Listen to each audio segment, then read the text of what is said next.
Inilah kisah sengsara Tuhan kita Yesus Kristus menurut Yohanes.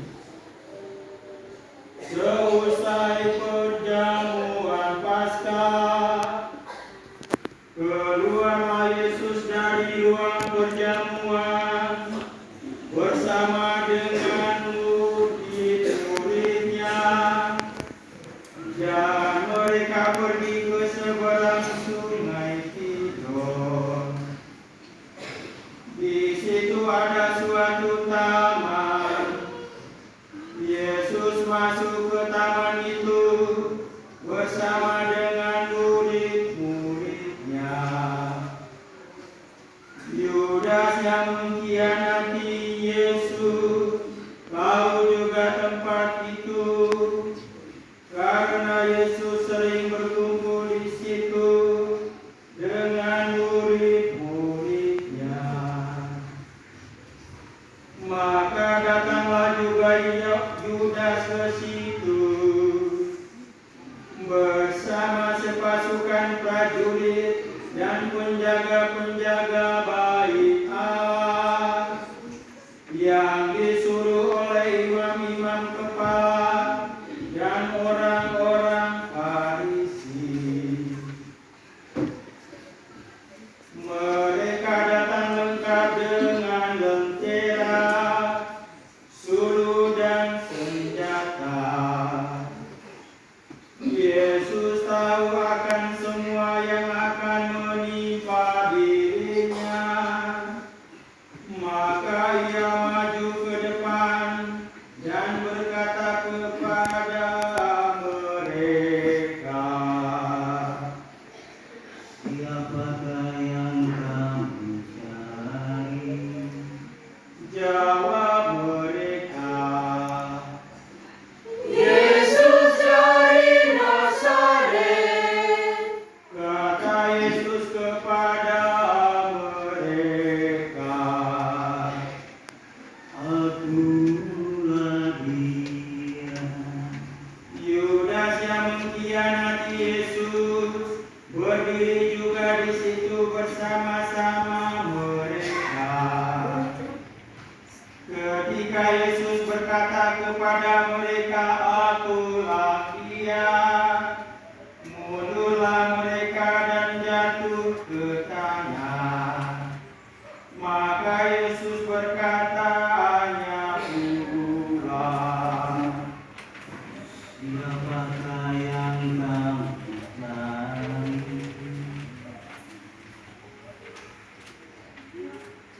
Jawab mereka, Yesus dari Nazaret. jawab Yesus, Tuhan katakan kepadamu, "Akulah Dia." Jika Aku yang kamu cari, biarkanlah mereka ini pergi. demikianlah terjadi supaya genaplah firman yang telah dikatakannya, dari mereka yang Engkau serahkan kepadaku, tidak seorang pun yang kubiarkan hilang. Lalu Simon Petrus yang membawa pedang menghunus pedang itu dan meletakkannya kepada hamba imam agung dan memutuskan telinga kanannya. Nama hamba itu Markus. Kata Yesus kepada Petrus, Sarungkanlah pedangmu itu. Bukankah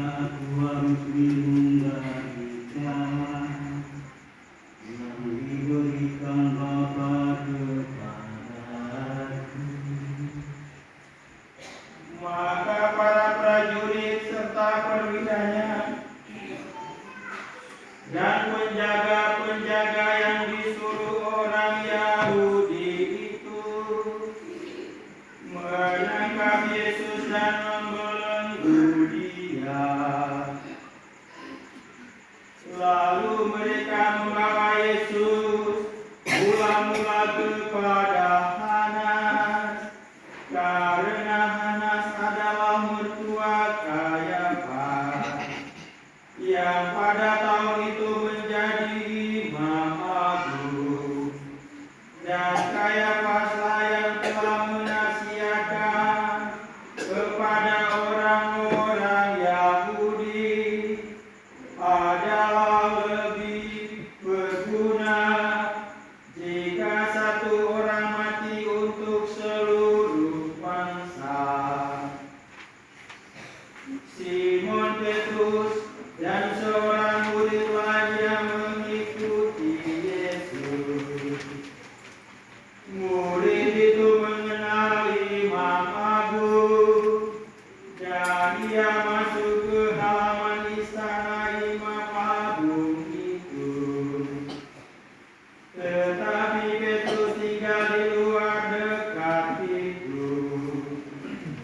Maka murid lain tadi yang mengenal imam agung kembali keluar, bercakap-cakap dengan perempuan penjaga pintu, lalu membawa Petrus masuk. Maka kata perempuan penjaga pintu itu kepada Petrus, Bukankah engkau juga murid orang itu? jawab Petrus, bukan. Sementara itu, hamba-hamba dan para penjaga bait Allah telah memasang api arang, sebab hawanya dingin waktu itu, dan mereka berdiri berdiam di situ. Petrus pun berdiri berdiam bersama-sama dengan mereka. Maka mulailah imam agung menanyai Yesus tentang para murid dan tentang ajarannya. Jawab Yesus kepadanya, Aku berbicara terus terang kepada dunia. Aku selalu berada di rumah-rumah ibadah dan di bait Allah, tempat semua orang Yahudi berkumpul. Aku tidak berbicara sembunyi-sembunyi. Mengapa engkau menanyai aku? Tanyailah mereka yang telah mendengar apa yang kukatakan kepada mereka. Sungguh mereka tahu apa yang telah kukatakan. ketika Yesus berkata demikian, seorang penjaga yang berdiri di situ menampar muka Yesus sambil berkata, "Begitukah jawabmu kepada imam agung?" Jawab Yesus kepadanya, Jikalau kataku itu salah, tunjukkanlah salahnya. Tetapi jikalau benar, mengapa engkau menampar aku? Lalu Hanas mengiring Yesus terbelenggu kepada Kayafas, Imam Agung. Simon Petrus masih berdiri berdiam. Kata orang-orang itu kepadanya, Bukankah engkau juga seorang murid Yesus? Petrus menyangkalnya, katanya, bukan. Salah seorang hamba Imam Agung, keluarga dari hamba yang telinganya dipotong Petrus, berkata kepadanya, bukankah engkau kulihat di taman itu bersama dengan Yesus?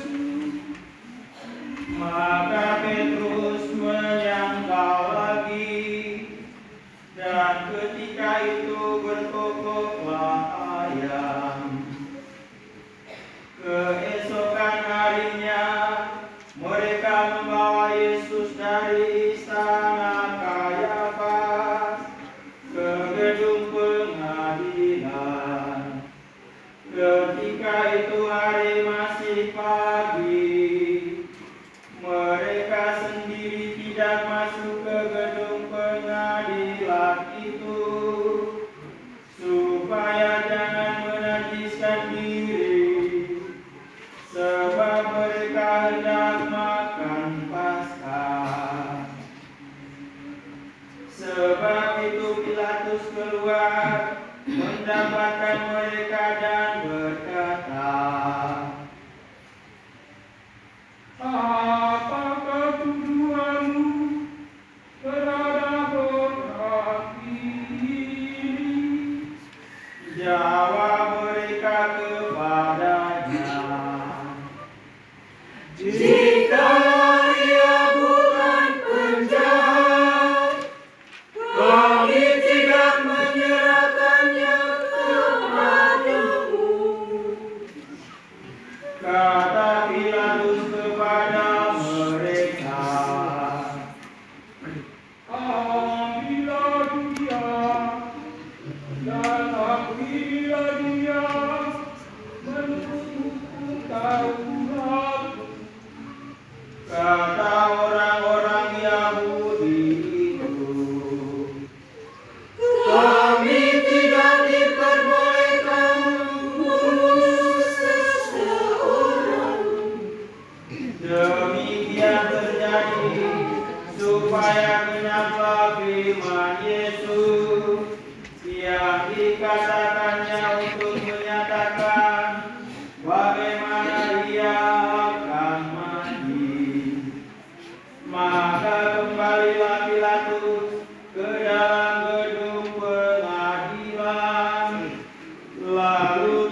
Pasti hamba-hamba sudah mengalah, supaya aku jangan diserahkan kepada orang-orang Yahudi.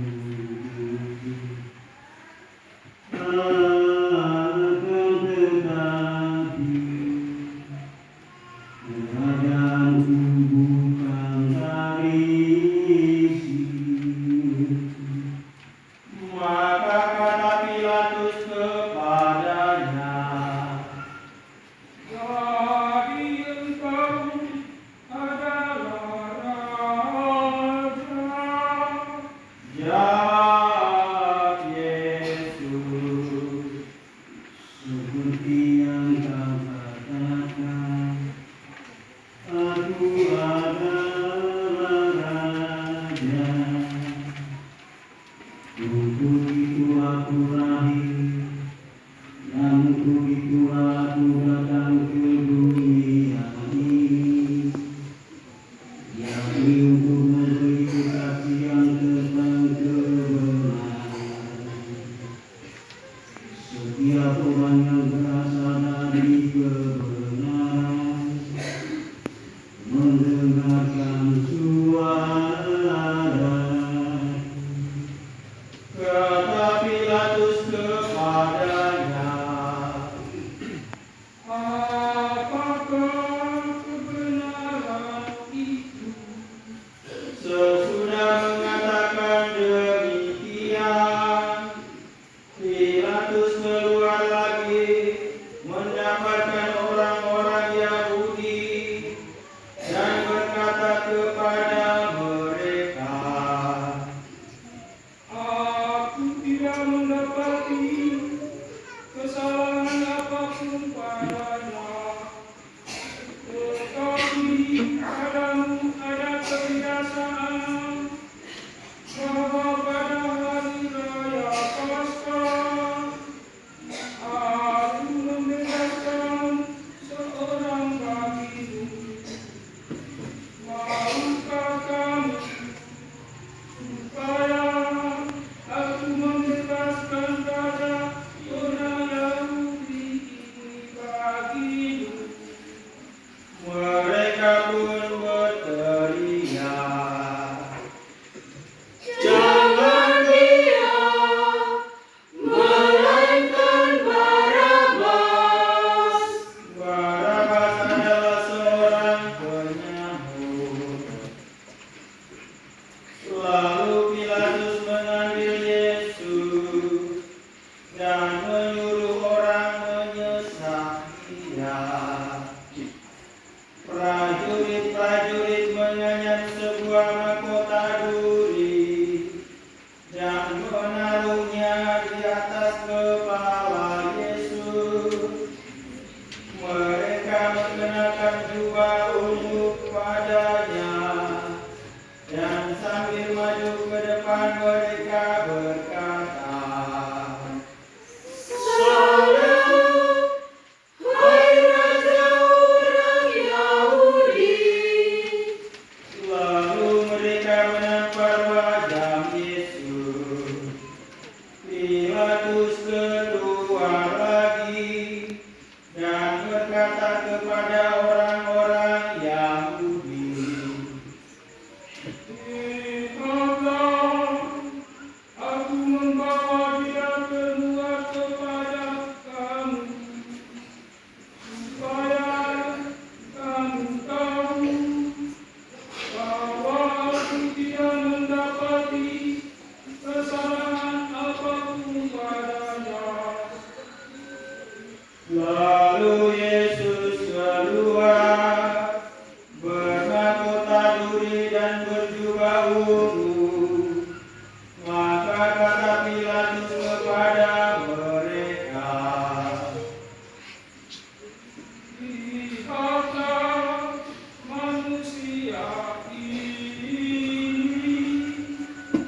ketika para imam kepala dan penjaga-penjaga itu melihat Yesus, dan berteriaklah mereka, Salibkan dia, salibkan dia.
pengadilan di tempat yang bernama Litostroto, dalam bahasa Ibrani Gabata. Hari itu ialah hari persiapan Paskah, kira-kira jam 12. Kata Pilatus kepada orang-orang Yahudi itu, Inilah rajamu. maka berteriaklah mereka,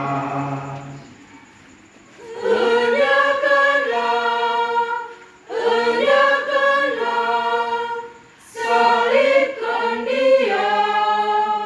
kata Pilatus kepada mereka, Haruskah aku menaikkan rajamu?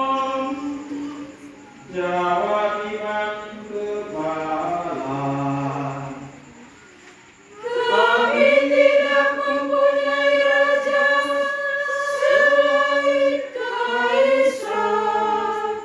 akhirnya Pilatus menyerahkan Yesus kepada mereka untuk disalibkan. Mereka menerima Yesus.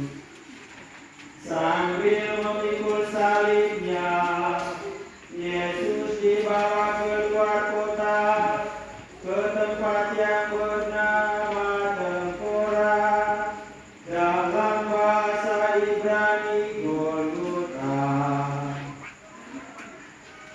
Di situ Yesus disalibkan, dan bersama dengan Dia disalibkan juga dua orang lain, sebelah menyebelah, Yesus di tengah-tengahnya.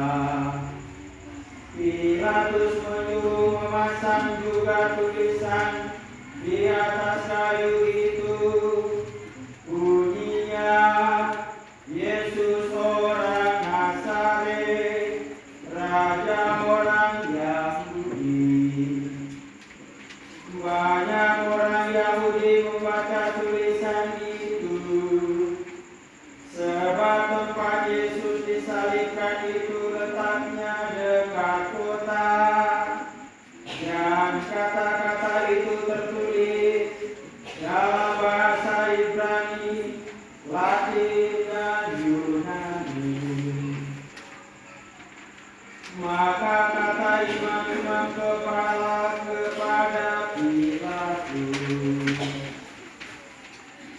Jangan menulis Raja Yahudi, tetapi Dia mengatakan, Aku Raja Yahudi.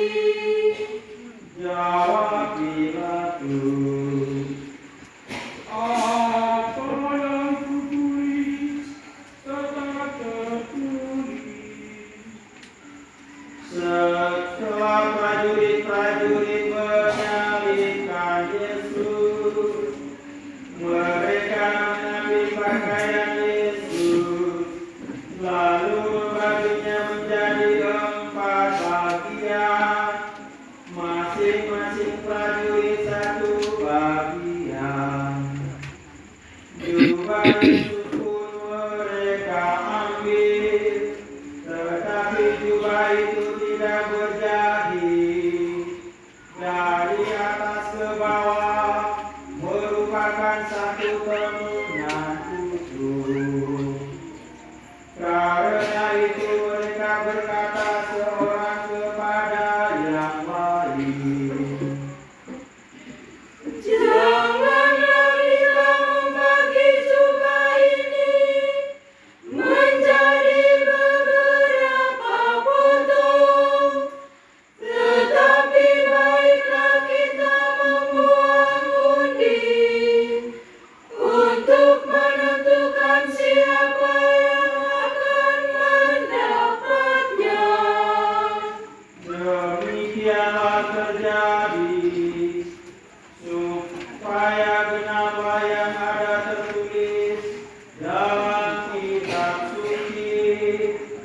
Mereka membagi-bagi pakaianku di antara mereka dan membuangku di atas jubahku. Hal itu telah dilakukan oleh prajurit-prajurit itu. Di dekat salib Yesus berdirilah ibu Yesus dan saudara ibunya, Maria istri Kleopas dan Maria Magdalena. Ketika Yesus melihat ibunya dan murid yang dikasihi di sampingnya, berkatalah ia kepada ibunya, "Ibu, inilah anakmu." Dan kemudian katanya kepada murid itu, "Inilah ibu." Dan sejak saat itu, murid itu menerima Maria di dalam rumahnya. Sesudah itu, karena Yesus tahu bahwa segala sesuatu sudah selesai, berkatalah ia, supaya genaplah yang ada tertulis dalam kitab suci.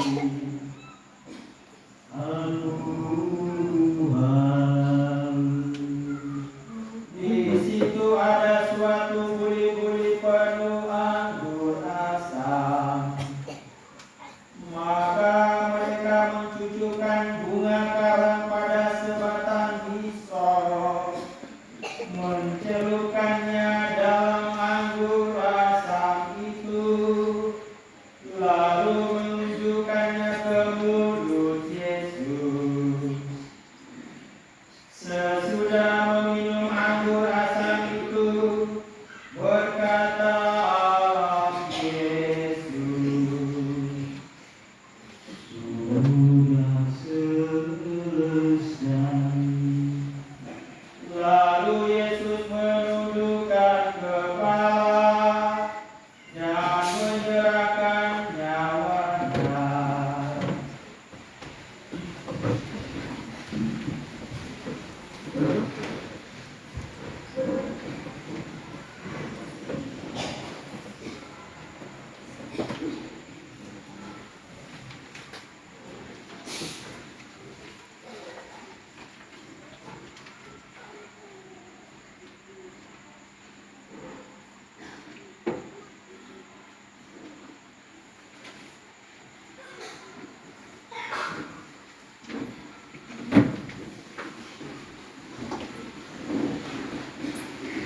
Karena hari itu adalah hari persiapan Paskah, dan supaya pada hari Sabat mayat-mayat itu tidak tinggal tergantung pada kayu salib, sebab Sabat itu adalah hari yang besar.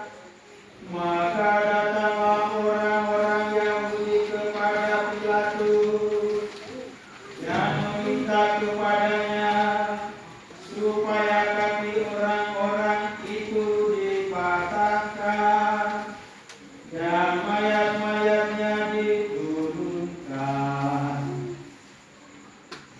Maka datanglah prajurit-prajurit itu, lalu mematahkan kaki orang yang pertama dan kaki orang yang lain, yang disalibkan bersama-sama dengan Yesus. Tetapi ketika mereka sampai kepada Yesus dan melihat bahwa Ia telah mati, mereka tidak jadi mematahkan kakinya. Tetapi seorang dari antara prajurit itu menikam lambung Yesus dengan tombak, dan segera mengalirlah darah serta air keluar. Dan orang-orang yang melihat sendiri hal itu memberi kesaksian ini, dan benarlah kesaksiannya. Dan dia tahu bahwa dia mengatakan kebenaran, supaya kamu juga percaya. Sebab hal itu terjadi supaya genaplah yang tertulis dalam kitab suci, tidak ada tulangnya yang akan dipatahkan. Dan Nasai mengatakan mereka akan memandang Dia yang telah mereka tikam. Sesudah itu Yusuf dari Arimatea, seorang murid Yesus, tetapi sembunyi-sembunyi karena takut kepada orang-orang Yahudi, mereka meminta kepada Pilatus supaya Ia diperbolehkan menurunkan jenazah Yesus. Dan Pilatus meluluskan permintaan Yusuf. Lalu datanglah ia dan menurunkan jenazah Yesus. Juga Nikodemus datang di situ. Dialah yang mula-mula datang waktu malam kepada Yesus. Ia membawa campuran minyak mur dengan minyak gaharu, kira-kira 50 kati beratnya. Mereka mengambil jenazah Yesus, mengapaninya dengan kain lenan, dan membubuhinya dengan rempah-rempah, menurut adat pemakaman orang Yahudi. Dekat tempat di mana Yesus disalibkan ada suatu taman, dan dalam taman itu ada suatu kubur baru yang di dalamnya belum pernah dimakamkan seseorang. Karena hari itu hari persiapan Paskah orang Yahudi, sedang kubur itu tidak jauh letaknya, maka mereka membaringkan jenazah